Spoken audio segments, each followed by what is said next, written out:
Cette année, c'est une année d'expérimentation. On a besoin de se poser beaucoup de questions. On voit bien qu'on peut encore améliorer largement le système d'inscription. Donc on est en train d'y travailler, notamment grâce au numérique.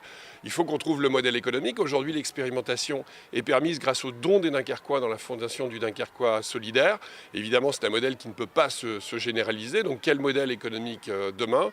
Toutes ces questions, j'ai envie de dire, du quotidien qu'on va expérimenter cette année. Déjà, on a constaté ce matin quelque chose, puisqu'il pleut, c'est que le système de protection contre la pluie est efficace. Les enfants sont parfaitement secs. Donc vous voyez, déjà l'expérimentation nous a appris que le système de protection des enfants est pas mal.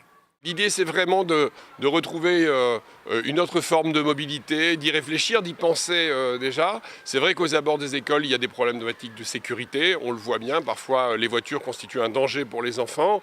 Parfois, il y a des comportements incivils aussi aux abords des écoles. Donc, c'est de sensibiliser les parents. Attention, les enfants, c'est ce qu'on a de plus précieux. Il faut aussi les protéger. La Rosalibus, elle est sans danger et elle sensibilise à cette question de la sécurité. Et puis, un geste pour l'environnement aussi. C'est vrai que venir à l'école à pied, à vélo ou en transport en commun, c'est évidemment aussi une vertu pédagogique pour les enfants. Vous savez, beaucoup d'enfants qui sont venus avec un mode doux, un mode actif à l'école étant jeunes, ensuite conservent et ont plus de facilité à conserver un mode de déplacement respectueux de l'environnement.